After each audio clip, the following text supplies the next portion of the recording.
안녕하십니까, 책돌이입니다.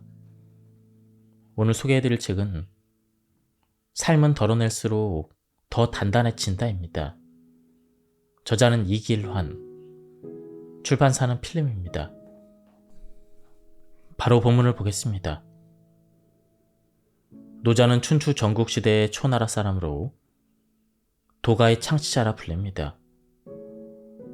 노자가 지었다고 전해지는 도덕경의 핵심 사상은 인의를 가하지 않은 자연 법칙을 따르는 것, 즉 무의자연입니다.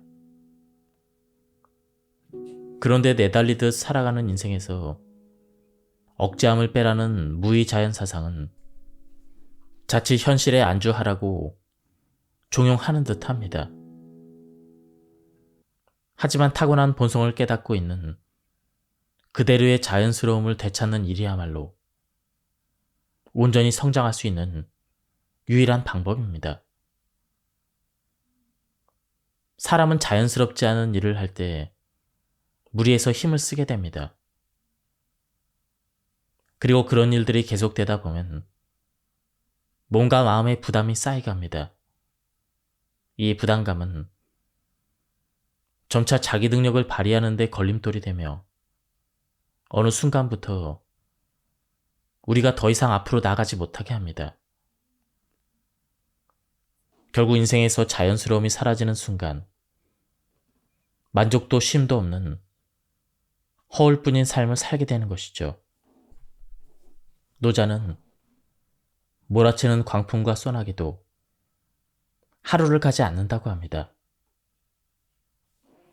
흐름을 거스르는 부자연스러운 것은 오래가지 못하는 법이죠.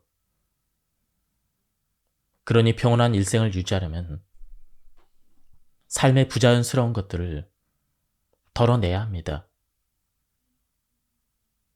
자연스러운 삶을 위해 가장 먼저 해야 될 일은 자신을 낮추는 일입니다. 노자는 선성약수, 즉 최고의 손은 물과 같다고 했습니다. 물은 위에서 아래로 흘러 가장 낮은 곳에 머뭅니다. 물은 막히는 길을 만나면 애둘러 가거나 잠시 고여 있다가 몸집을 키워 장애물을 넘습니다. 그렇게 물은 아래로 흐릅니다. 물처럼 자신을 가장 낮은 곳에 둬야 마음의 과한 욕심을 덜어낼 수가 있습니다.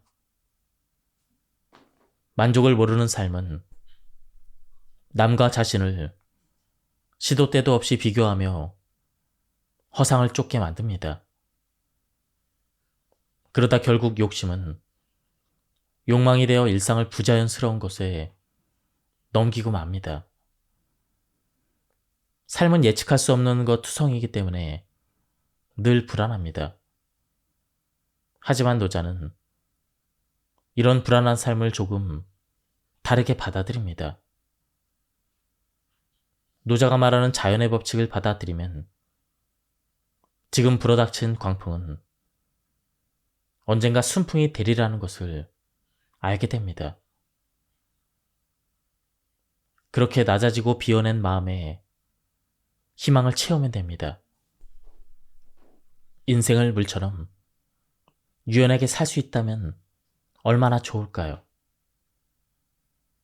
거침없이 내달리면서도 그런 어떤 다툼 없이 흐르는 물처럼 말입니다. 무색무취의 삶을 살아라. 우리는 개성을 갖춰야 하는 시대에 살고 있습니다. 남들 눈에 들기 위해선 뭐 하나라도 튀어야 합니다. 그래서 SNS를 보면 믿기 어려운 이야기들이 넘쳐납니다. 심지어 어느 인플루언서는 절벽에서 인증사진을 남기려다 목숨을 잃기도 했습니다. 없는 개성을 억지로 만들려다 보니 이런 부자연스러운 일들이 무척이나 많이 일어납니다. 물은 무색무취입니다. 바람이 불어 물결이 잃지 않는다면 물의 존재를 느끼기 어렵습니다. 그런데도 사람들은 잔잔한 호수를 바라보며 다양한 심상을 떠올리고 심리적인 안정감을 얻습니다. 아무런 반응도 작용도 없이 그저 고요함만 있는데 말이죠. 결국 특별함은 별난 것이 아닌 자연스러움에 있습니다. 진정한 고급스러움은 한철 지나고 사라지는 유행이 아닙니다. 기본을 충실히 지킬 때 자연스럽게 풍기는 것이 고급스러운 것입니다. 자기에게 어울리지 않는 색을 칠하고 달콤한 향을 입힌다고 삶이 특별해지지 않습니다. 오히려 화려한 색을 지우고 자연의 향을 머금을 때 더 빛나는 존재가 되는 법입니다. 바로 무색무취의 물처럼 말이죠. 모든 흐름을 거스르게 되면 불필요한 힘이 들어갑니다. 맞바람을 뚫고 가려면 바람을 둥지고 갈 때보다 훨씬 많은 힘이 필요합니다.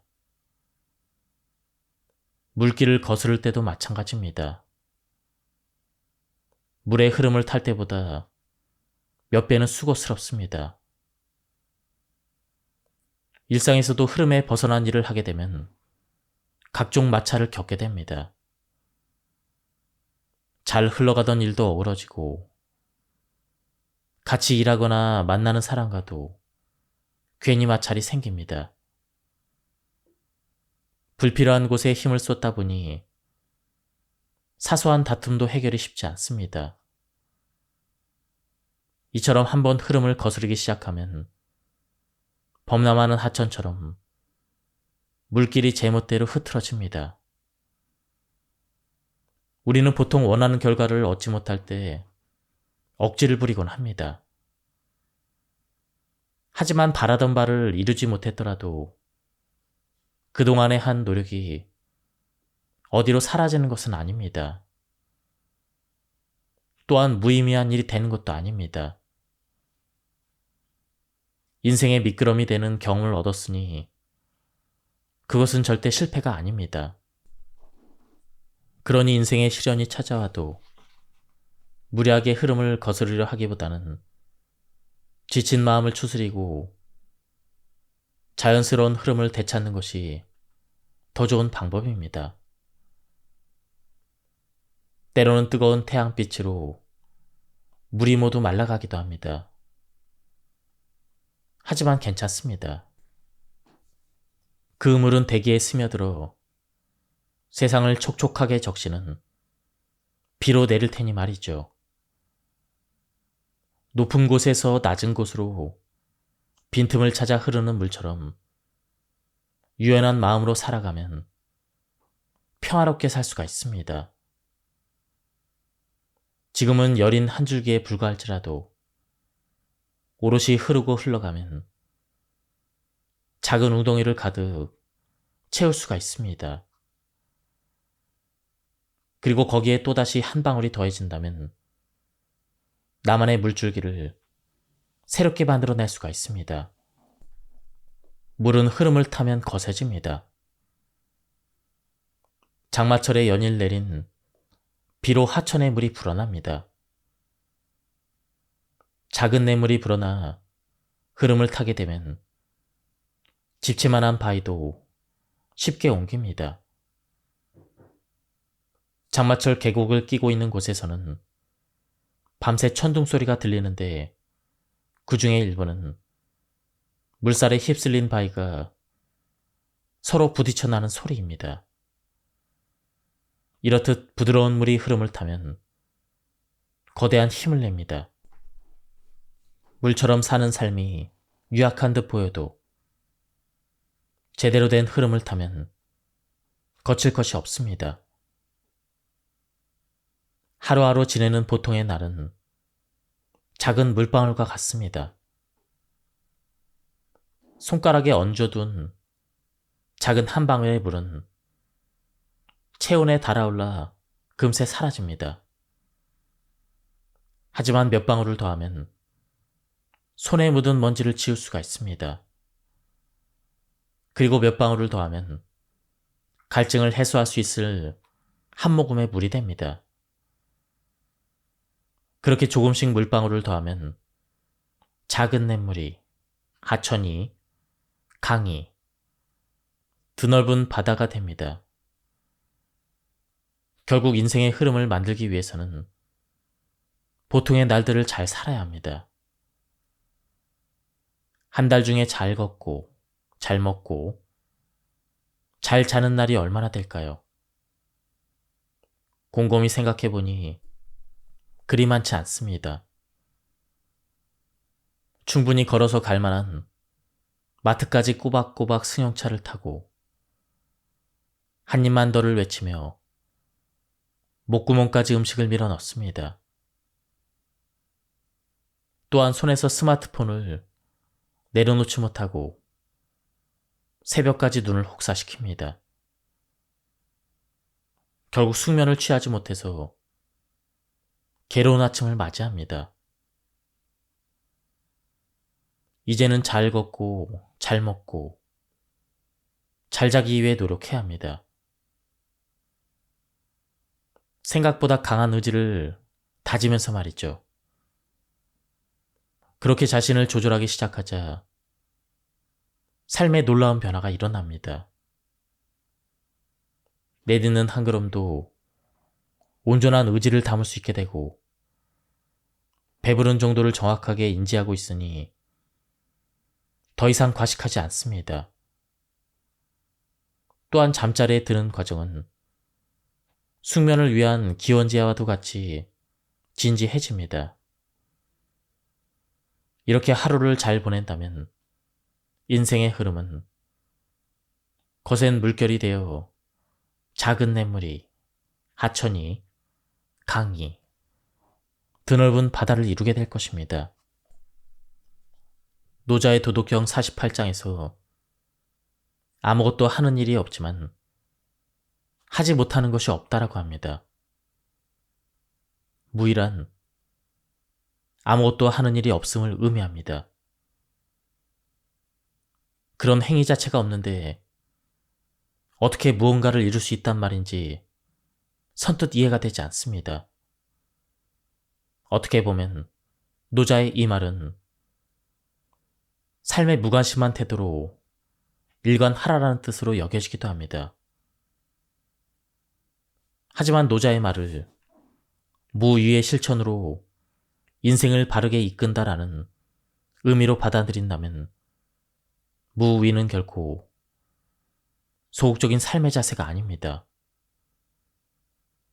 한 가지 예를 들어보겠습니다. 평소 남의 말에 참견하기 좋아하는 사람이 있었습니다. 그는 상대방이 말을 마치기 전에 자기의 의견을 덧붙이길 바빴습니다. 말이 많은 사람은 실수가 있는 법. 그 또한 잦은 실언으로 인간관계가 원만하지 않았습니다.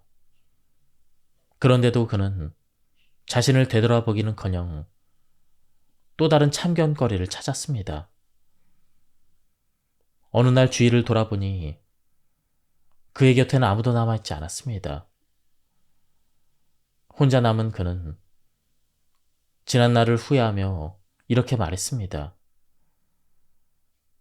입은 닫고 귀는 열어야 했거늘. 누군가 이 사람에게 참견하기를 멈추라고 당부한다면 과연 그는 그럴 수 있었을까요?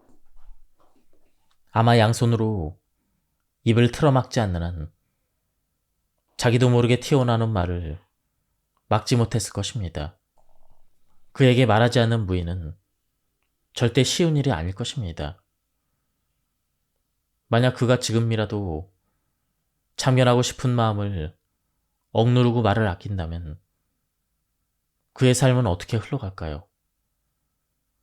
지금껏 삐걱거리던 인간관계가 물 흐르듯 자연스러워질 것입니다.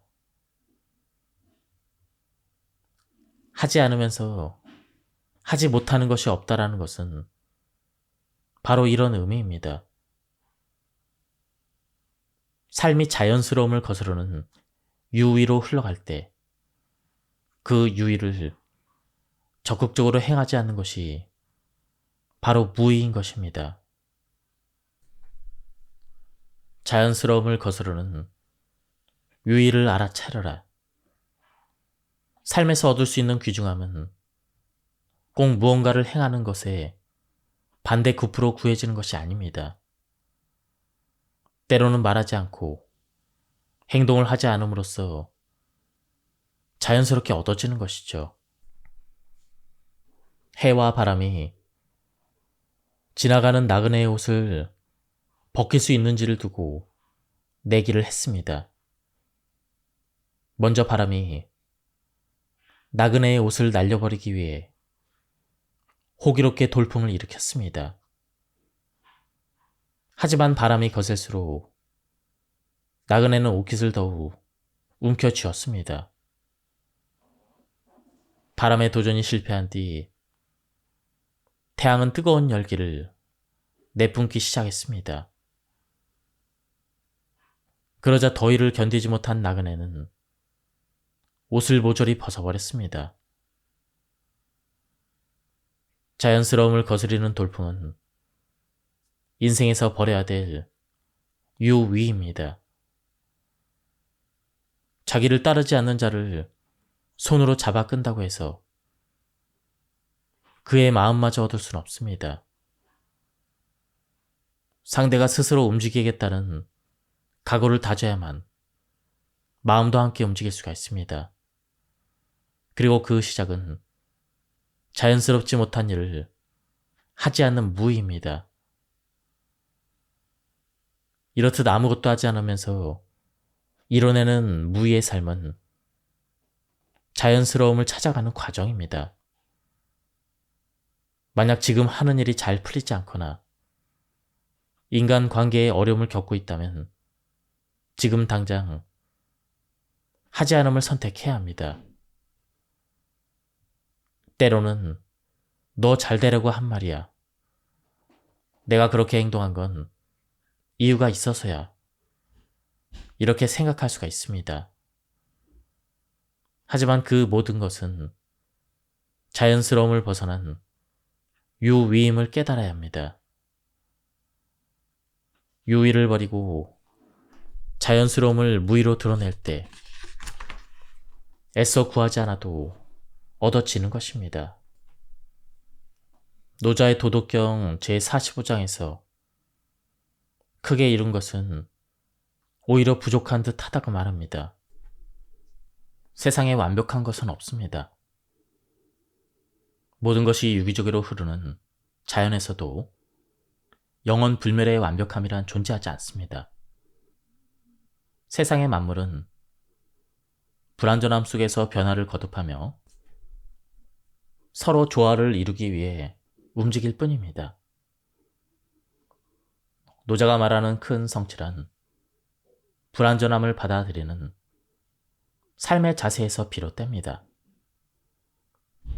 그러니 삶에서 경험하는 불완전함, 즉 실패는 너무나 당연한 일입니다.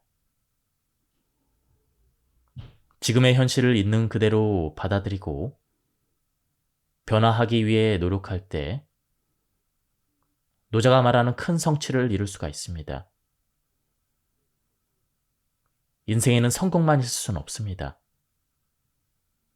누구나 크든 작든 실패를 경험합니다. 그런데 삶에서 중요한 것은 실패하지 않는 것이 아니라 넘어져도 다시 일어날 수 있는 의지를 다지는 일입니다. 변화를 받아들이는 자세. 일에서든 인간관계에서든 실패라는 성적표를 받게 되면 지난 과정을 곱씹게 됩니다.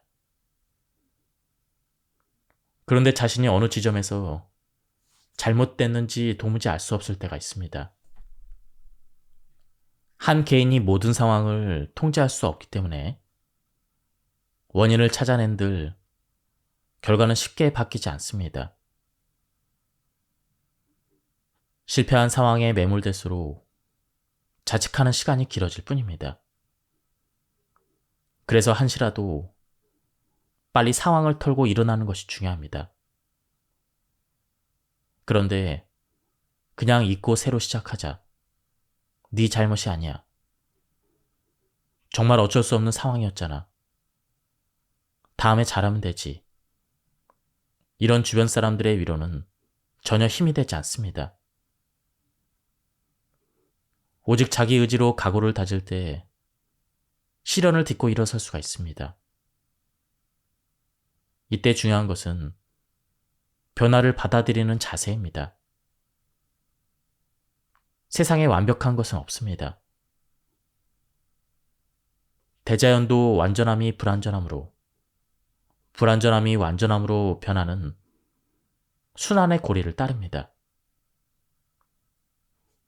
그러니 인생에서 마주한 실패는 영원한 시련이 아닙니다.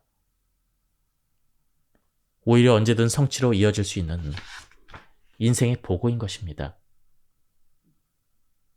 이러한 이치를 깨닫게 된다면 더 이상 실패를 두려워할 이유가 없습니다.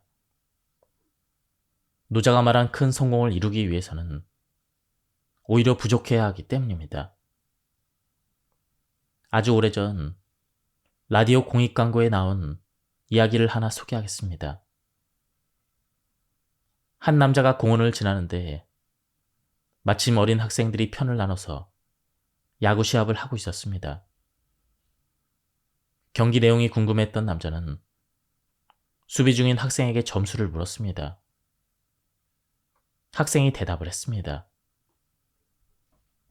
지금 우리 팀이 10대 0으로 지고 있어요. 이런, 경기에 지게 생겼구나.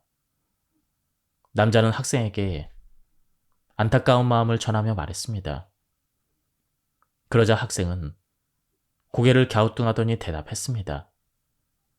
무슨 말씀이세요? 우리 팀은 아직 한 번도 공격을 하지 않았는걸요? 동네 야구에서 10점 차이는 패배를 확정지을 만큼 큰 점수 차이가 아니었습니다. 남자는 그 말을 듣고 지고 있는 팀의 학생들을 둘러봤습니다. 과연 그 누구의 표정에도 좌절감을 엿볼 수 없었습니다. 10대 0으로 지고 있더라도 당신에게는 최소 한 번 이상의 공격 기회가 남아 있습니다. 다음 기회가 없다고 단정 짓는 것은 변화의 가능성을 스스로 일축해버리는 일입니다. 그러니 변화를 받아들이고 다음 기회를 준비하는 열정으로 다시 일어서는 겁니다. 이것이 바로 실패를 대하는 가장 현명한 자세입니다.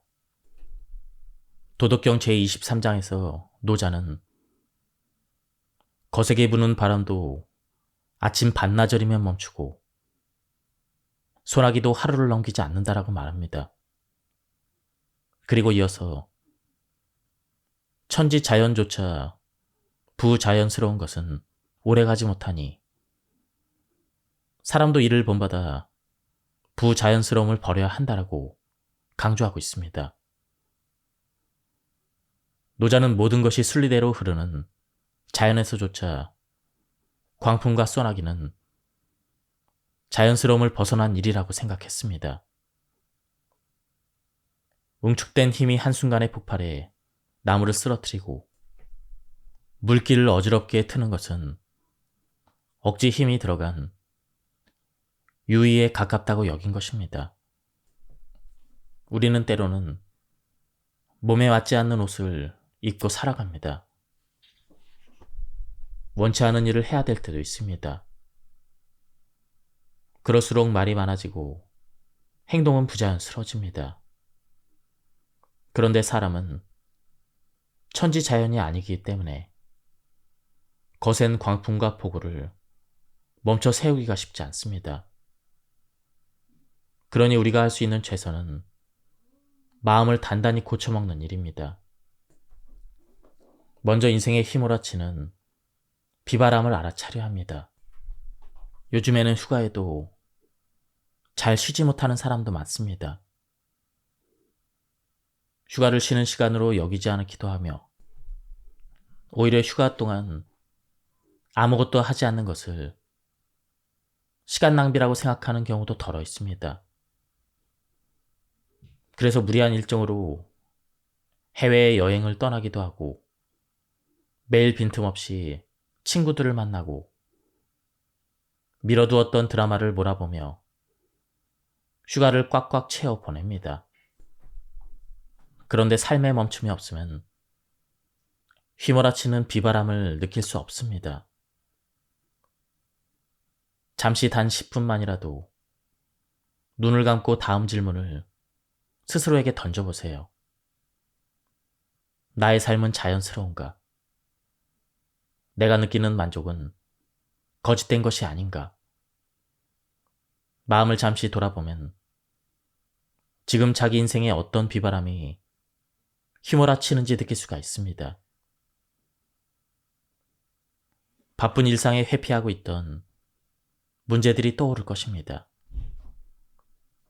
그것은 인간관계의 문제일 수도 있고 진로에 관한 문제일 수도 있습니다. 그리고 그것을 알아차리는 것만으로도 일렁이는 마음을 가라앉힐 수가 있습니다. 마음이 일렁이는 이유를 알게 되면 마음은 차분하고 자연스러운 삶의 흐름도 찾을 수가 있습니다. 그러면 마음속에 불던 바람은 잦아들고 쏟아지는 비도 멈추게 됩니다. 저는 쉴 때 제가 가장 편안한 시간에 가장 편안한 방법으로 쉽니다. 남들이 가는 해외여행을 억지로 가지 않고 무리해서 사람들을 만나지도 않습니다. 쉬는 시간에 아무것도 하지 않고 그저 쉬는 것만으로도 저는 만족을 느낍니다. 쉼의 자연스러움이 찾아들 때 삶은 더없이 평온해진다는 것을 알기 때문입니다. 물건을 버리지 못해서 집안을 쓰레기장으로 만들어버린 사람들이 있습니다. 일명 저장 강박증을 갖고 있다고도 합니다.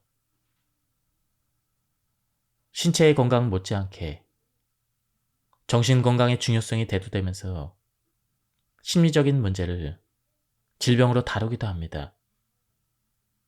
저장하는 것은 쉽지만 버리는 것은 용기가 필요합니다. 버리는 것을 상실로 여기는 사람은 무언가를 버리는 것을 두려워합니다.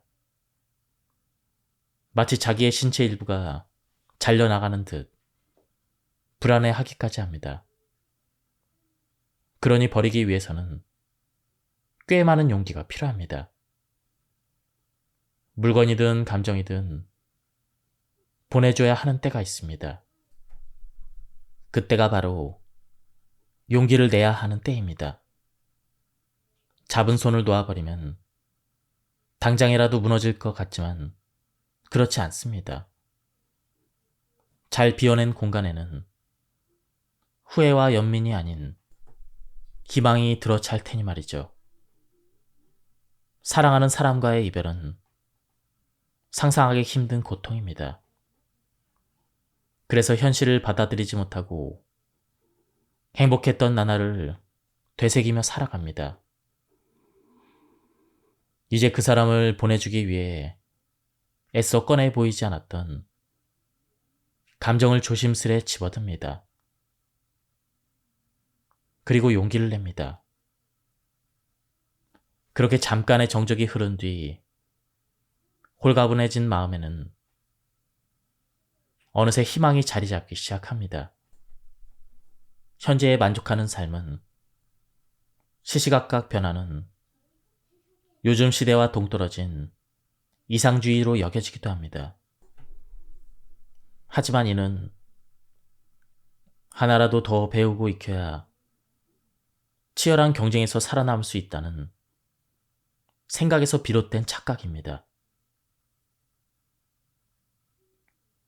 장사가 잘 되던 식당이 망하는 경우는 크게 두 가지입니다. 첫 번째는 초창기와는 달리 좋지 않은 재료를 사용하고 음식값을 높여서 손님들이 외면하는 경우입니다. 또 다른 경우는 몰려드는 손님을 한 명이라도 더 받기 위해 식당을 확장하고 분점을 내는 그 바람에 관리가 제대로 되지 않는 경우입니다. 두 경우 모두 현재에 만족하지 못하고 욕심을 부린 결과입니다.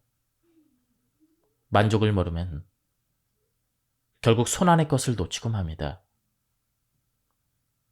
인생도 식당을 운영하는 것과 똑같습니다. 때로는 손님이 없이 할 일 없이 시간을 보내야 할 수도 있습니다. 또 어떤 때에는 몰려드는 손님의 문전성시를 이룰 수도 있습니다. 한가할 때는 새로운 무언가를 찾기보다는 메뉴를 개발하고 보완하는 데 시간을 쏟는 것이 좋습니다. 문전성시를 이룰 때는 들뜬 기분을 가라앉히고 가게 문 앞에 금일재료 소진으로 영업을 종료합니다라고 문구를 붙이며 무리하지 않는 것이 좋습니다. 인생은 불완전하기 때문에 항상 만족할 수는 없지만 만족하려는 노력은 할 수가 있습니다. 그 노력이 당신 인생에 식당을 오래도록 손님이 찾는 맛집으로 만들어줄 것입니다. 캠핑의 인기는 여전합니다. 어린 시절 부모님과 함께 산과 계곡을 다녔던 기억이 생생한데 이제는 딸아이의 손을 잡고 여행을 떠납니다. 누군가 캠핑에서 장비 욕심 부리면 끝이 없다라는 충고 아닌 충고를 해준 적이 있습니다. 이제 와서 방 한 칸을 가득 채운 캠핑 용품을 보고 있자니 그 조언을 새겨듣지 않은 것이 후회됩니다. 그런데 마음을 다잡아도 캠핑의 계절이 다가오면 장비에 대한 욕심이 되살아납니다. 누군가의 베이지색 가스버너가 거센 비바람에도 끄떡없는 것 같은 신형 텐트가 심지어 설거지할 수 있는 간이 수정까지 욕심은 끝을 모르고 이어갑니다. 잠시 눈을 감고 캠핑을 시작한 이유를 되새깁니다. 제가 캠핑을 시작한 이유는 하루가 다르게 커가는 아이와의 소중한 추억을 만들기 위함이라는 것을 다시 깨닫습니다. 그렇게 초심을 되찾자 불편한 것 하나 없는 현재에 만족하게 됩니다. 그리고 가벼운 여행을 위해서 어지럽게 쌓여있는 짐 하나둘을 덜어내기 시작합니다. 긍정의 기운을 풍기는 사람이 있습니다. 그런 분위기는 굳이 말로 표현하지 않아도 마음에서 마음으로 전해집니다. 그런데 이익만을 탐해서는 주변에 좋은 기운을 전하기 어렵습니다. 때로는 자기 손안의 것을 나누고 한 발 뒤로 물러서 양보할 줄 알아야 합니다. 11월 11일을 가래떡 데이라고 지정해서 특별한 행사를 진행하는 지역이 있습니다. 111m의 가래떡을 뽑고 참여한 사람들에게 가래떡을 나눠주는 행사인데 때로는 웃지 못할 일이 발생하기도 합니다. 길게 이어진 테이블 양옆으로 사람들이 늘어서서 뽑아져 나오는 가래떡을 조금씩 옆으로 옮깁니다. 그런데 가래떡이 모두 뽑아져 나오기 전에 누군가가 손을 뻗어 가래떡을 한 움큼 쥐어뜯습니다. 그러자 너나 할 것 없이 가래떡을 뜯어서 챙기기 시작합니다. 행사작은 순식간에 아수라장이 되금합니다. 욕심의 불씨가 번져나가 사람들을 집어 삼켜버린 것입니다. 뒤늦게 정신을 차린 사람들은 주머니 속에 묵혀놓은 가래떡이 한 사람이 다 먹지 못할 만큼 많다는 것을 깨달았습니다. 생각 없이 살다가는 옆 사람의 욕심이 나에게 전해집니다. 그리고 자기 마음에 피어난 욕심은 또 다른 누군가에게로 전해집니다. 그렇게 끝을 모르게 번지는 욕심은 결국 다 먹지도 못할 가래떡을 한가득 챙기게 만듭니다. 만약 무언가를 갖고 싶다는 마음이 든다면 혹시 그 마음이 누군가로부터 번진 욕심은 아닌지 잘 들여다 봐야 합니다. 손에 쥘 가래떡은 내가 먹을 만큼의 양, 그 정도가 딱 좋습니다. 노자는 아름다움은 추함이 있게 존재하고 긴 것은 짧은 것에 빗대어 존재하며 높은 것은 낮은 것이 있기 때문에 존재한다고 보았습니다. 화와 복도 이와 같은 이치인 것입니다. 그러니 한 사람의 삶에는 절대적 불행도 절대적 행복도 없다는 것을 깨달아야 합니다. 예전 TV에서 이런 내용의 프로그램이 있었습니다. 가난한 젊은 남자가 있었습니다. 제대로 먹고 자고 입지 못했던 그는 악착같이 돈을 모으기 시작했습니다. 그의 소원은 오로지 부자가 되는 것이었습니다. 돈만 있으면 지금의 고통은 모두 사라지리라 생각했습니다. 시간이 지나 어느 정도 돈이 모이자 그는 작은 식당 하나를 열었습니다. 남자는 식당을 성실하게 운영했습니다. 새로운 메뉴를 개발하고 손님들의 작은 의견에도 귀를 기울였습니다. 그렇게 조금씩 입소문을 타기 시작하자 식당에는 손님이 넘쳐났습니다. 남자는 늘어나는 수입에 행복했습니다. 가난했던 젊은 날의 고통을 온전하게 보상받는 기분이었습니다. 몇 달 몇 년이 지나가도 식당은 손님들로 북적였습니다. 남자는 하루도 쉬지 않고 식당 일에 매달렸습니다. 열심히 일하는 만큼 통장에는 돈이 쌓여갔습니다. 그런데 남자의 행복은 그리 오래가지 않았습니다. 너무 열심히 일하던 그는 그만 뇌출혈로 쓰러지고 말았습니다. 젊은 시절 남자는 가난해서 고통스러웠습니다. 운영하던 식당이 잘 될 때는 더할 나위 없이 행복했습니다. 그리고 몸이 상한 뒤 또다시 불행해졌습니다. 이렇듯 인생에는 불행과 행복이 공존합니다.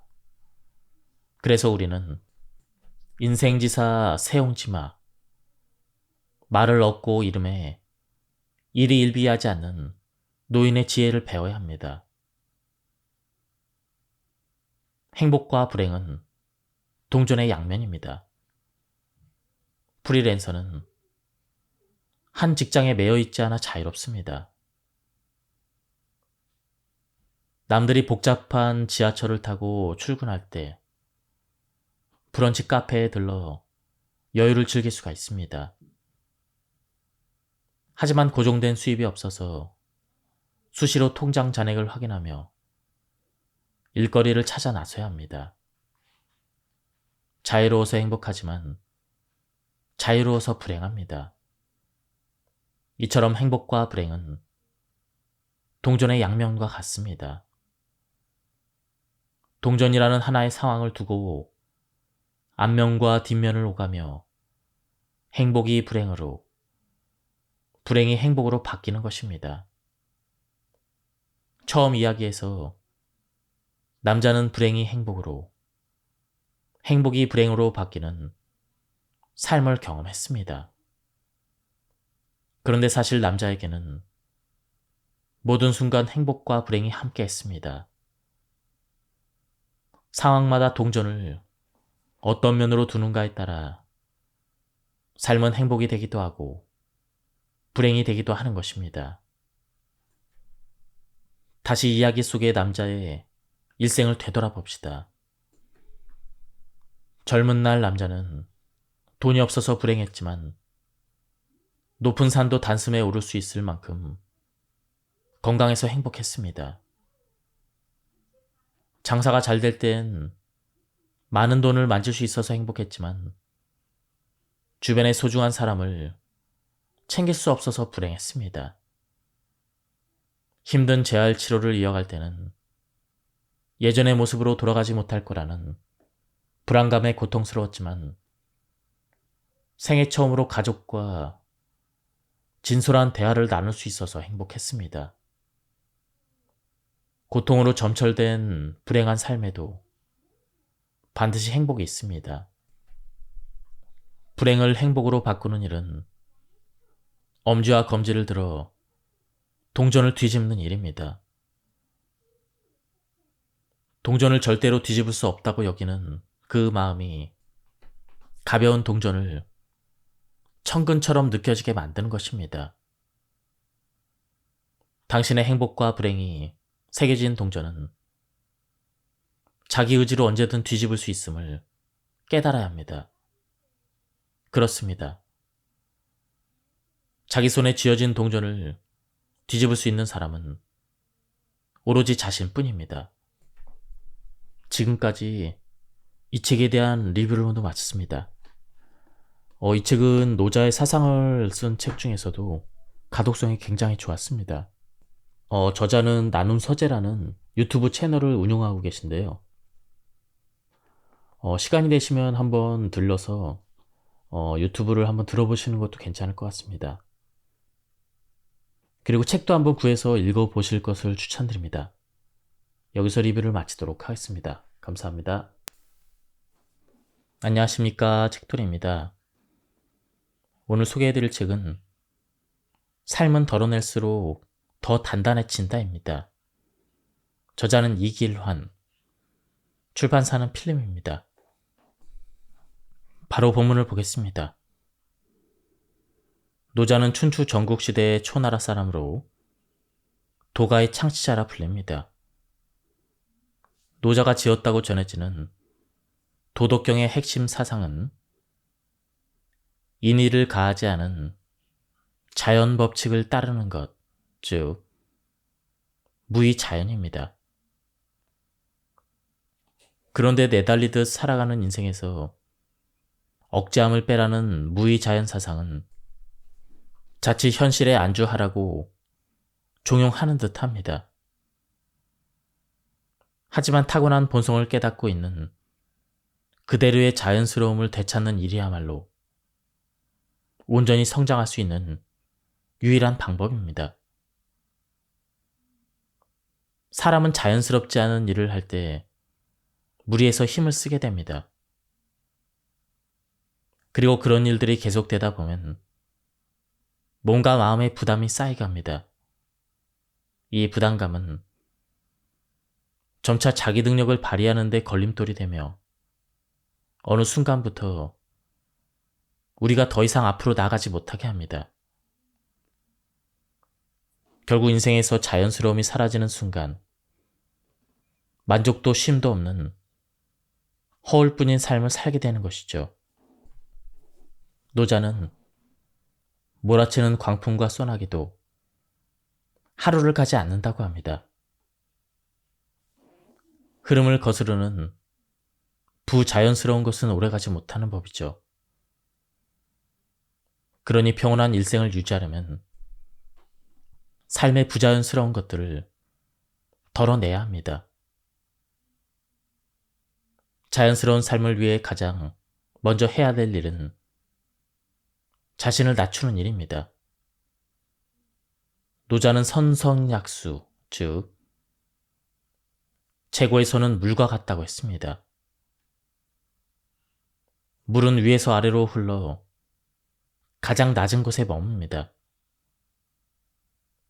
물은 막히는 길을 만나면 애들러 가거나 잠시 고여 있다가 몸집을 키워 장애물을 넘습니다. 그렇게 물은 아래로 흐릅니다. 물처럼 자신을 가장 낮은 곳에 둬야 마음의 과한 욕심을 덜어낼 수가 있습니다. 만족을 모르는 삶은 남과 자신을 시도 때도 없이 비교하며 허상을 쫓게 만듭니다. 그러다 결국 욕심은 욕망이 되어 일상을 부자연스러운 것에 넘기고 맙니다. 삶은 예측할 수 없는 것 투성이기 때문에 늘 불안합니다. 하지만 노자는 이런 불안한 삶을 조금 다르게 받아들입니다. 노자가 말하는 자연의 법칙을 받아들이면 지금 불어닥친 광풍은 언젠가 순풍이 되리라는 것을 알게 됩니다. 그렇게 낮아지고 비워낸 마음에 희망을 채우면 됩니다. 인생을 물처럼 유연하게 살 수 있다면 얼마나 좋을까요? 거침없이 내달리면서도 그런 어떤 다툼 없이 흐르는 물처럼 말입니다. 무색무취의 삶을 살아라. 우리는 개성을 갖춰야 하는 시대에 살고 있습니다. 남들 눈에 들기 위해선 뭐 하나라도 튀어야 합니다. 그래서 SNS를 보면 믿기 어려운 이야기들이 넘쳐납니다. 심지어 어느 인플루언서는 절벽에서 인증사진을 남기려다 목숨을 잃기도 했습니다. 없는 개성을 억지로 만들려다 보니 이런 부자연스러운 일들이 무척이나 많이 일어납니다. 물은 무색무취입니다. 바람이 불어 물결이 일지 않는다면 물의 존재를 느끼기 어렵습니다. 그런데도 사람들은 잔잔한 호수를 바라보며 다양한 심상을 떠올리고 심리적인 안정감을 얻습니다. 아무런 반응도 작용도 없이 그저 고요함만 있는데 말이죠. 결국 특별함은 별난 것이 아닌 자연스러움에 있습니다. 진정한 고급스러움은 한철 지나고 사라지는 유행이 아닙니다. 기본을 충실히 지킬 때 자연스럽게 풍기는 것이 고급스러운 것입니다. 자기에게 어울리지 않는 색을 칠하고 달콤한 향을 입힌다고 삶이 특별해지지 않습니다. 오히려 화려한 색을 지우고 자연의 향을 머금을 때 더 빛나는 존재가 되는 법입니다. 바로 무색무취의 물처럼 말이죠. 모든 흐름을 거스르게 되면 불필요한 힘이 들어갑니다. 맞바람을 뚫고 가려면 바람을 등지고 갈 때보다 훨씬 많은 힘이 필요합니다. 물길을 거스를 때도 마찬가지입니다. 물의 흐름을 탈 때보다 몇 배는 수고스럽습니다. 일상에서도 흐름에 벗어난 일을 하게 되면 각종 마찰을 겪게 됩니다. 잘 흘러가던 일도 어우러지고 같이 일하거나 만나는 사람과도 괜히 마찰이 생깁니다. 불필요한 곳에 힘을 쏟다 보니 사소한 다툼도 해결이 쉽지 않습니다. 이처럼 한번 흐름을 거스르기 시작하면 범람하는 하천처럼 물길이 제멋대로 흐트러집니다. 우리는 보통 원하는 결과를 얻지 못할 때 억지를 부리곤 합니다. 하지만 바라던 바를 이루지 못했더라도 그동안의 한 노력이 어디로 사라지는 것은 아닙니다. 또한 무의미한 일이 되는 것도 아닙니다. 인생의 미끄럼이 되는 경험을 얻었으니 그것은 절대 실패가 아닙니다. 그러니 인생의 시련이 찾아와도 무리하게 흐름을 거스르려 하기보다는 지친 마음을 추스리고 자연스러운 흐름을 되찾는 것이 더 좋은 방법입니다. 때로는 뜨거운 태양빛으로 물이 모두 말라가기도 합니다. 하지만 괜찮습니다. 그 물은 대기에 스며들어 세상을 촉촉하게 적시는 비로 내릴 테니 말이죠. 높은 곳에서 낮은 곳으로 빈틈을 찾아 흐르는 물처럼 유연한 마음으로 살아가면 평화롭게 살 수가 있습니다. 지금은 여린 한 줄기에 불과할지라도 오롯이 흐르고 흘러가면 작은 웅덩이를 가득 채울 수가 있습니다. 그리고 거기에 또다시 한 방울이 더해진다면 나만의 물줄기를 새롭게 만들어낼 수가 있습니다. 물은 흐름을 타면 거세집니다.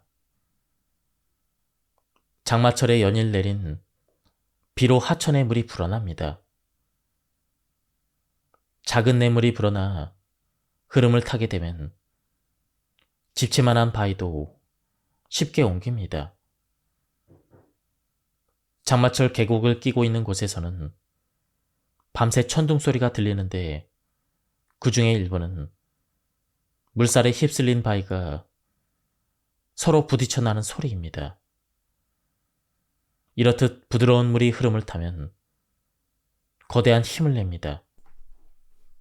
물처럼 사는 삶이 유약한 듯 보여도 제대로 된 흐름을 타면 거칠 것이 없습니다. 하루하루 지내는 보통의 날은 작은 물방울과 같습니다. 손가락에 얹어둔 작은 한 방울의 물은 체온에 달아올라 금세 사라집니다. 하지만 몇 방울을 더하면 손에 묻은 먼지를 지울 수가 있습니다. 그리고 몇 방울을 더하면 갈증을 해소할 수 있을 한 모금의 물이 됩니다. 그렇게 조금씩 물방울을 더하면 작은 냇물이, 하천이, 강이, 드넓은 바다가 됩니다.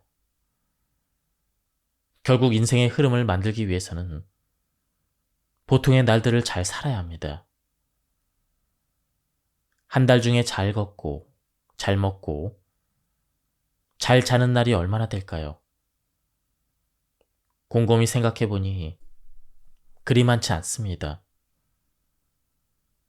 충분히 걸어서 갈 만한 마트까지 꼬박꼬박 승용차를 타고 한 입만 더를 외치며 목구멍까지 음식을 밀어 넣습니다. 또한 손에서 스마트폰을 내려놓지 못하고 새벽까지 눈을 혹사시킵니다. 결국 숙면을 취하지 못해서 괴로운 아침을 맞이합니다. 이제는 잘 걷고 잘 먹고 잘 자기 위해 노력해야 합니다. 생각보다 강한 의지를 다지면서 말이죠. 그렇게 자신을 조절하기 시작하자 삶에 놀라운 변화가 일어납니다. 내딛는 한 걸음도 온전한 의지를 담을 수 있게 되고 배부른 정도를 정확하게 인지하고 있으니 더 이상 과식하지 않습니다. 또한 잠자리에 드는 과정은 숙면을 위한 기원제와도 같이 진지해집니다. 이렇게 하루를 잘 보낸다면 인생의 흐름은 거센 물결이 되어 작은 냇물이, 하천이, 강이, 드넓은 바다를 이루게 될 것입니다. 노자의 도덕경 48장에서 아무것도 하는 일이 없지만 하지 못하는 것이 없다라고 합니다. 무이란 아무것도 하는 일이 없음을 의미합니다. 그런 행위 자체가 없는데 어떻게 무언가를 이룰 수 있단 말인지 선뜻 이해가 되지 않습니다. 어떻게 보면 노자의 이 말은 삶의 무관심한 태도로 일관하라라는 뜻으로 여겨지기도 합니다. 하지만 노자의 말을 무위의 실천으로 인생을 바르게 이끈다라는 의미로 받아들인다면 무위는 결코 소극적인 삶의 자세가 아닙니다. 한 가지 예를 들어보겠습니다. 평소 남의 말에 참견하기 좋아하는 사람이 있었습니다. 그는 상대방이 말을 마치기 전에 자기의 의견을 덧붙이길 바빴습니다. 말이 많은 사람은 실수가 있는 법. 그 또한 잦은 실언으로 인간관계가 원만하지 않았습니다. 그런데도 그는 자신을 되돌아보기는커녕 또 다른 참견거리를 찾았습니다. 어느 날 주위를 돌아보니 그의 곁에는 아무도 남아있지 않았습니다. 혼자 남은 그는 지난 날을 후회하며 이렇게 말했습니다. 입은 닫고 귀는 열어야 했거늘. 누군가 이 사람에게 참견하기를 멈추라고 당부한다면 과연 그는 그럴 수 있었을까요? 아마 양손으로 입을 틀어막지 않는 한 자기도 모르게 튀어나오는 말을 막지 못했을 것입니다. 그에게 말하지 않는 무의는 절대 쉬운 일이 아닐 것입니다. 만약 그가 지금이라도 참견하고 싶은 마음을 억누르고 말을 아낀다면 그의 삶은 어떻게 흘러갈까요? 지금껏 삐걱거리던 인간관계가 물 흐르듯 자연스러워질 것입니다. 하지 않으면서 하지 못하는 것이 없다라는 것은 바로 이런 의미입니다. 삶이 자연스러움을 거스르는 유의로 흘러갈 때 그 유의를 적극적으로 행하지 않는 것이 바로 무의인 것입니다. 자연스러움을 거스르는 유의를 알아차려라. 삶에서 얻을 수 있는 귀중함은 꼭 무언가를 행하는 것에 반대 급부로 구해지는 것이 아닙니다. 때로는 말하지 않고 행동을 하지 않음으로써 자연스럽게 얻어지는 것이죠. 해와 바람이 지나가는 나그네의 옷을 벗길 수 있는지를 두고 내기를 했습니다. 먼저 바람이 나그네의 옷을 날려버리기 위해 호기롭게 돌풍을 일으켰습니다. 하지만 바람이 거셀수록 나그네는 옷깃을 더욱 움켜쥐었습니다. 바람의 도전이 실패한 뒤 태양은 뜨거운 열기를 내뿜기 시작했습니다. 그러자 더위를 견디지 못한 나그네는 옷을 모조리 벗어버렸습니다. 자연스러움을 거스리는 돌풍은 인생에서 버려야 될 유위입니다. 자기를 따르지 않는 자를 손으로 잡아 끈다고 해서 그의 마음마저 얻을 수는 없습니다. 상대가 스스로 움직이겠다는 각오를 다져야만 마음도 함께 움직일 수가 있습니다. 그리고 그 시작은 자연스럽지 못한 일을 하지 않는 무의입니다. 이렇듯 아무것도 하지 않으면서 이뤄내는 무의의 삶은 자연스러움을 찾아가는 과정입니다. 만약 지금 하는 일이 잘 풀리지 않거나 인간관계에 어려움을 겪고 있다면 지금 당장 하지 않음을 선택해야 합니다. 때로는 너 잘 되려고 한 말이야. 내가 그렇게 행동한 건 이유가 있어서야. 이렇게 생각할 수가 있습니다. 하지만 그 모든 것은 자연스러움을 벗어난 유위임을 깨달아야 합니다. 유의를 버리고 자연스러움을 무의로 드러낼 때 애써 구하지 않아도 얻어지는 것입니다. 노자의 도덕경 제45장에서 크게 이룬 것은 오히려 부족한 듯 하다고 말합니다. 세상에 완벽한 것은 없습니다. 모든 것이 유기적으로 흐르는 자연에서도 영원 불멸의 완벽함이란 존재하지 않습니다. 세상의 만물은 불완전함 속에서 변화를 거듭하며 서로 조화를 이루기 위해 움직일 뿐입니다. 노자가 말하는 큰 성취란 불완전함을 받아들이는 삶의 자세에서 비롯됩니다.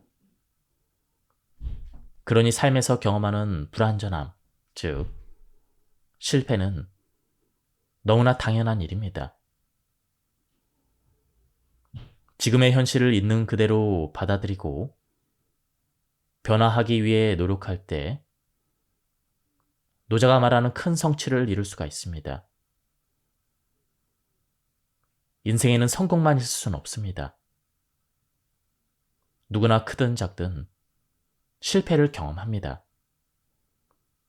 그런데 삶에서 중요한 것은 실패하지 않는 것이 아니라 넘어져도 다시 일어날 수 있는 의지를 다지는 일입니다. 변화를 받아들이는 자세.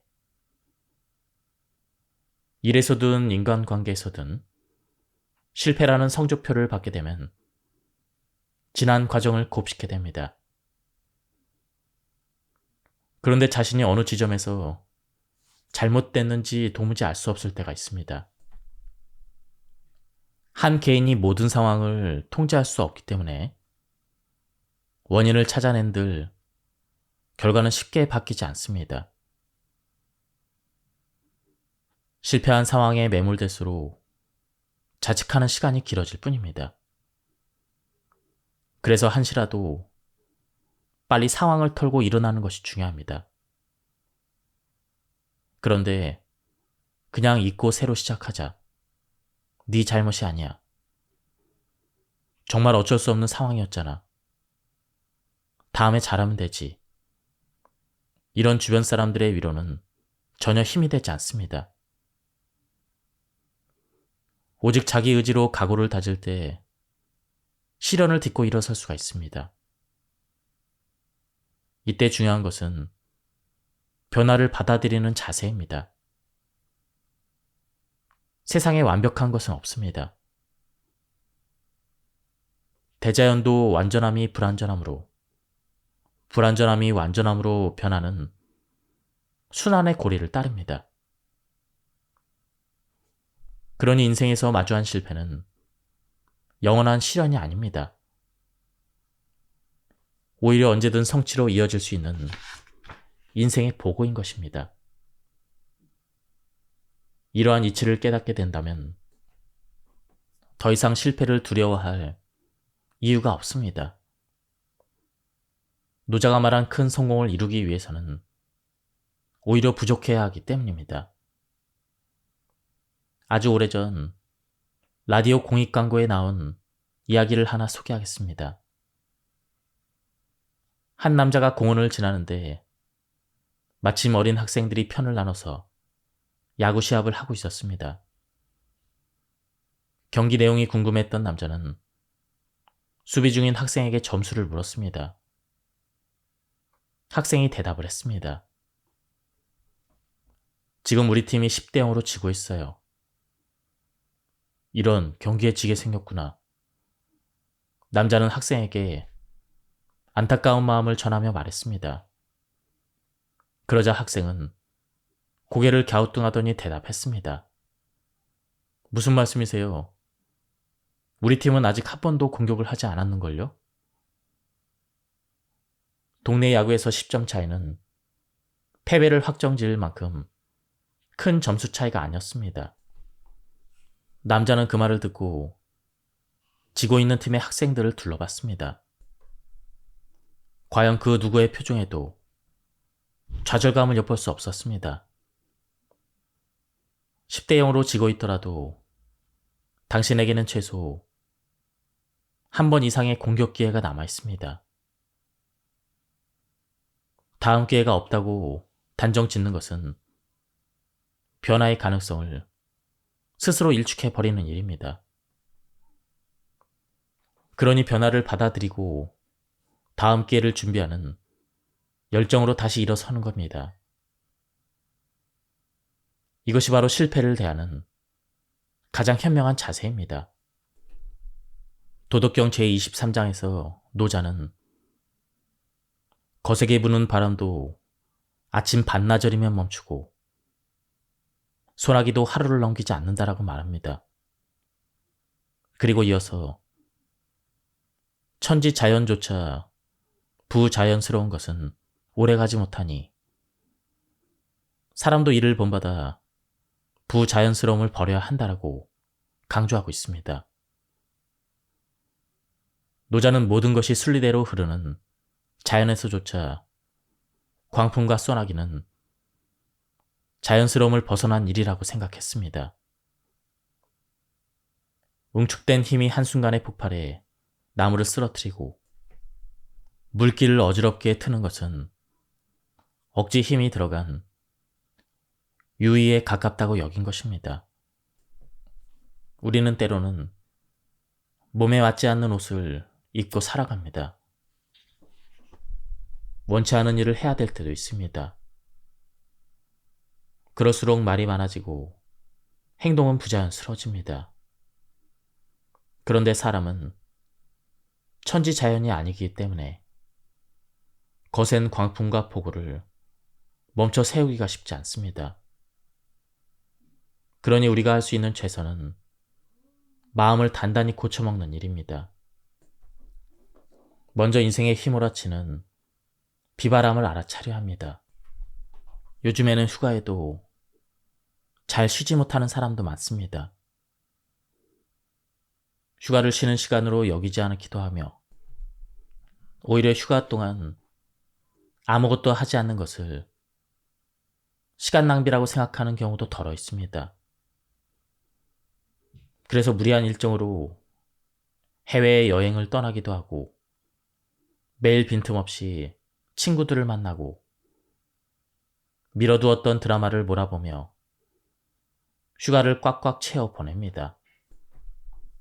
그런데 삶에 멈춤이 없으면 휘몰아치는 비바람을 느낄 수 없습니다. 잠시 단 10분만이라도 눈을 감고 다음 질문을 스스로에게 던져보세요. 나의 삶은 자연스러운가? 내가 느끼는 만족은 거짓된 것이 아닌가? 마음을 잠시 돌아보면 지금 자기 인생에 어떤 비바람이 휘몰아치는지 느낄 수가 있습니다. 바쁜 일상에 회피하고 있던 문제들이 떠오를 것입니다. 그것은 인간관계의 문제일 수도 있고 진로에 관한 문제일 수도 있습니다. 그리고 그것을 알아차리는 것만으로도 일렁이는 마음을 가라앉힐 수가 있습니다. 마음이 일렁이는 이유를 알게 되면 마음은 차분하고 자연스러운 삶의 흐름도 찾을 수가 있습니다. 그러면 마음속에 불던 바람은 잦아들고 쏟아지는 비도 멈추게 됩니다. 저는 쉴 때 제가 가장 편안한 시간에 가장 편안한 방법으로 쉽니다. 남들이 가는 해외여행을 억지로 가지 않고 무리해서 사람들을 만나지도 않습니다. 쉬는 시간에 아무것도 하지 않고 그저 쉬는 것만으로도 저는 만족을 느낍니다. 쉼의 자연스러움이 찾아들 때 삶은 더없이 평온해진다는 것을 알기 때문입니다. 물건을 버리지 못해서 집안을 쓰레기장으로 만들어버린 사람들이 있습니다. 일명 저장 강박증을 갖고 있다고도 합니다.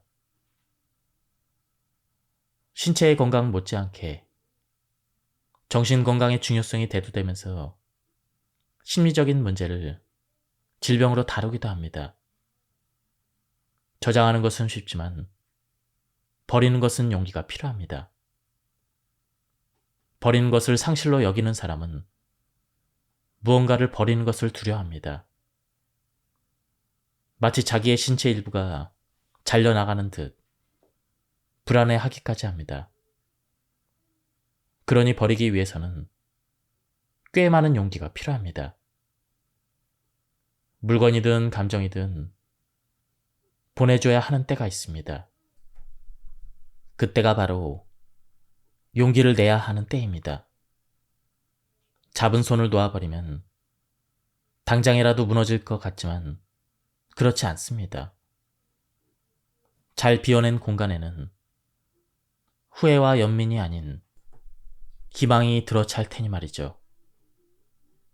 사랑하는 사람과의 이별은 상상하기 힘든 고통입니다.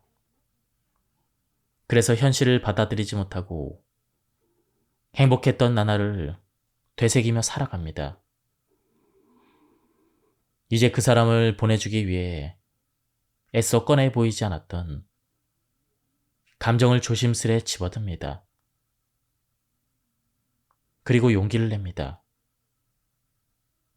그렇게 잠깐의 정적이 흐른 뒤 홀가분해진 마음에는 어느새 희망이 자리 잡기 시작합니다. 현재에 만족하는 삶은 시시각각 변하는 요즘 시대와 동떨어진 이상주의로 여겨지기도 합니다. 하지만 이는 하나라도 더 배우고 익혀야 치열한 경쟁에서 살아남을 수 있다는 생각에서 비롯된 착각입니다. 장사가 잘 되던 식당이 망하는 경우는 크게 두 가지입니다. 첫 번째는 초창기와는 달리 좋지 않은 재료를 사용하고 음식값을 높여서 손님들이 외면하는 경우입니다. 또 다른 경우는 몰려드는 손님을 한 명이라도 더 받기 위해 식당을 확장하고 분점을 내는 그 바람에 관리가 제대로 되지 않는 경우입니다. 두 경우 모두 현재에 만족하지 못하고 욕심을 부린 결과입니다. 만족을 모르면 결국 손안의 것을 놓치고 맙니다. 인생도 식당을 운영하는 것과 똑같습니다. 때로는 손님이 없이 할 일 없이 시간을 보내야 할 수도 있습니다. 또 어떤 때에는 몰려드는 손님의 문전성시를 이룰 수도 있습니다. 한가할 때는 새로운 무언가를 찾기보다는 메뉴를 개발하고 보완하는 데 시간을 쏟는 것이 좋습니다. 문전성시를 이룰 때는 들뜬 기분을 가라앉히고 가게 문 앞에 금일재료 소진으로 영업을 종료합니다라고 문구를 붙이며 무리하지 않는 것이 좋습니다. 인생은 불완전하기 때문에 항상 만족할 수는 없지만 만족하려는 노력은 할 수가 있습니다. 그 노력이 당신 인생에 식당을 오래도록 손님이 찾는 맛집으로 만들어줄 것입니다. 캠핑의 인기는 여전합니다. 어린 시절 부모님과 함께 산과 계곡을 다녔던 기억이 생생한데 이제는 딸아이의 손을 잡고 여행을 떠납니다. 누군가 캠핑에서 장비 욕심 부리면 끝이 없다라는 충고 아닌 충고를 해준 적이 있습니다. 이제 와서 방 한 칸을 가득 채운 캠핑 용품을 보고 있자니 그 조언을 새겨듣지 않은 것이 후회됩니다. 그런데 마음을 다잡아도 캠핑의 계절이 다가오면 장비에 대한 욕심이 되살아납니다. 누군가의 베이지색 가스버너가, 거센 비바람에도 끄떡없는 것 같은 신형 텐트가, 심지어 설거지할 수 있는 간이 수정까지 욕심은 끝을 모르고 이어갑니다. 잠시 눈을 감고 캠핑을 시작한 이유를 되새깁니다. 제가 캠핑을 시작한 이유는 하루가 다르게 커가는 아이와의 소중한 추억을 만들기 위함이라는 것을 다시 깨닫습니다. 그렇게 초심을 되찾자 불편한 것 하나 없는 현재에 만족하게 됩니다. 그리고 가벼운 여행을 위해서 어지럽게 쌓여있는 짐 하나둘을 덜어내기 시작합니다. 긍정의 기운을 풍기는 사람이 있습니다. 그런 분위기는 굳이 말로 표현하지 않아도 마음에서 마음으로 전해집니다. 그런데 이익만을 탐해서는 주변에 좋은 기운을 전하기 어렵습니다. 때로는 자기 손 안의 것을 나누고 한 발 뒤로 물러서 양보할 줄 알아야 합니다. 11월 11일을 가래떡 데이라고 지정해서 특별한 행사를 진행하는 지역이 있습니다. 111m의 가래떡을 뽑고 참여한 사람들에게 가래떡을 나눠주는 행사인데 때로는 웃지 못할 일이 발생하기도 합니다. 길게 이어진 테이블 양옆으로 사람들이 늘어서서 뽑아져 나오는 가래떡을 조금씩 옆으로 옮깁니다. 그런데 가래떡이 모두 뽑아져 나오기 전에 누군가가 손을 뻗어 가래떡을 한 움큼 쥐어뜯습니다. 그러자 너나 할 것 없이 가래떡을 뜯어서 챙기기 시작합니다. 행사장은 순식간에 아수라장이 대금합니다. 욕심의 불씨가 번져나가 사람들을 집어 삼켜버린 것입니다. 뒤늦게 정신을 차린 사람들은 주머니 속에 묵혀놓은 가래떡이 한 사람이 다 먹지 못할 만큼 많다는 것을 깨달았습니다.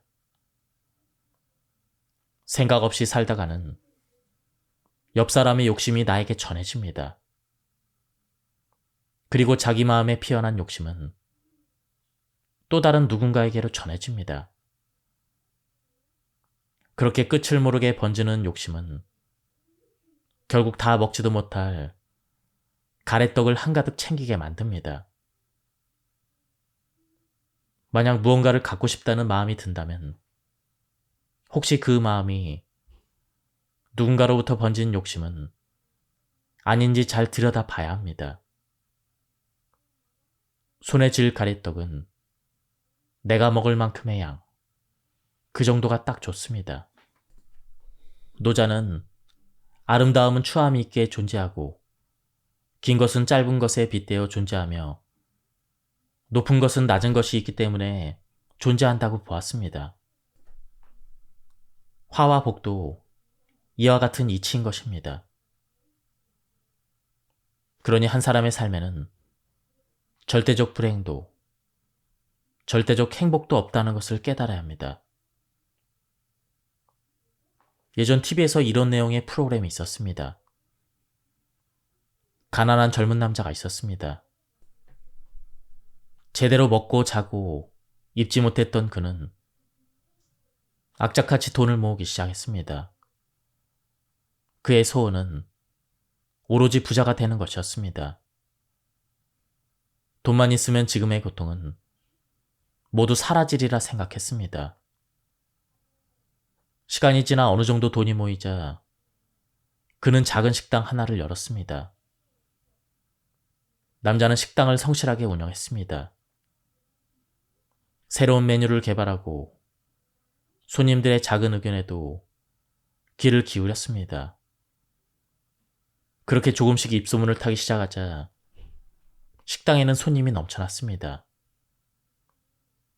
남자는 늘어나는 수입에 행복했습니다. 가난했던 젊은 날의 고통을 온전하게 보상받는 기분이었습니다. 몇 달 몇 년이 지나가도 식당은 손님들로 북적였습니다. 남자는 하루도 쉬지 않고 식당 일에 매달렸습니다. 열심히 일하는 만큼 통장에는 돈이 쌓여갔습니다. 그런데 남자의 행복은 그리 오래가지 않았습니다. 너무 열심히 일하던 그는 그만 뇌출혈로 쓰러지고 말았습니다. 젊은 시절 남자는 가난해서 고통스러웠습니다. 운영하던 식당이 잘 될 때는 더할 나위 없이 행복했습니다. 그리고 몸이 상한 뒤 또다시 불행해졌습니다. 이렇듯 인생에는 불행과 행복이 공존합니다. 그래서 우리는 인생지사 세용지마, 말을 얻고 이름에 일이 일비하지 않는 노인의 지혜를 배워야 합니다. 행복과 불행은 동전의 양면입니다. 프리랜서는 한 직장에 매여 있지 않아 자유롭습니다. 남들이 복잡한 지하철을 타고 출근할 때 브런치 카페에 들러 여유를 즐길 수가 있습니다. 하지만 고정된 수입이 없어서 수시로 통장 잔액을 확인하며 일거리를 찾아 나서야 합니다. 자유로워서 행복하지만 자유로워서 불행합니다. 이처럼 행복과 불행은 동전의 양면과 같습니다. 동전이라는 하나의 상황을 두고 앞면과 뒷면을 오가며 행복이 불행으로, 불행이 행복으로 바뀌는 것입니다. 처음 이야기에서 남자는 불행이 행복으로, 행복이 불행으로 바뀌는 삶을 경험했습니다. 그런데 사실 남자에게는 모든 순간 행복과 불행이 함께 했습니다.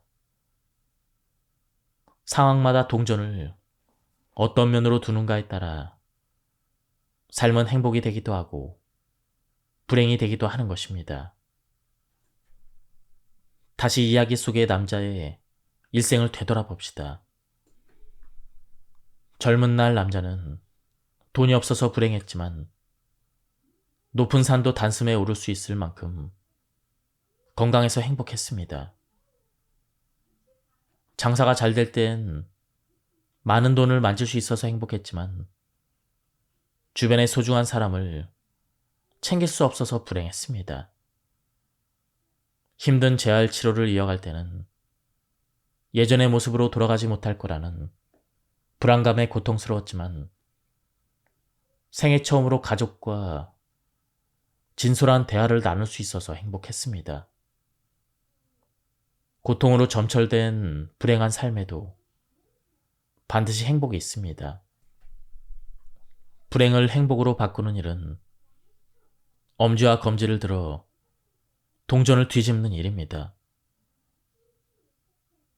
동전을 절대로 뒤집을 수 없다고 여기는 그 마음이 가벼운 동전을 천근처럼 느껴지게 만드는 것입니다. 당신의 행복과 불행이 새겨진 동전은 자기 의지로 언제든 뒤집을 수 있음을 깨달아야 합니다. 그렇습니다. 자기 손에 쥐어진 동전을 뒤집을 수 있는 사람은 오로지 자신뿐입니다. 지금까지 이 책에 대한 리뷰를 모두 마쳤습니다. 이 책은 노자의 사상을 쓴 책 중에서도 가독성이 굉장히 좋았습니다.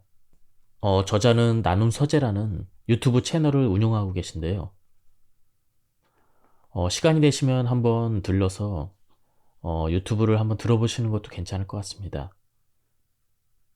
그리고 책도 한번 구해서 읽어보실 것을 추천드립니다. 여기서 리뷰를 마치도록 하겠습니다. 감사합니다.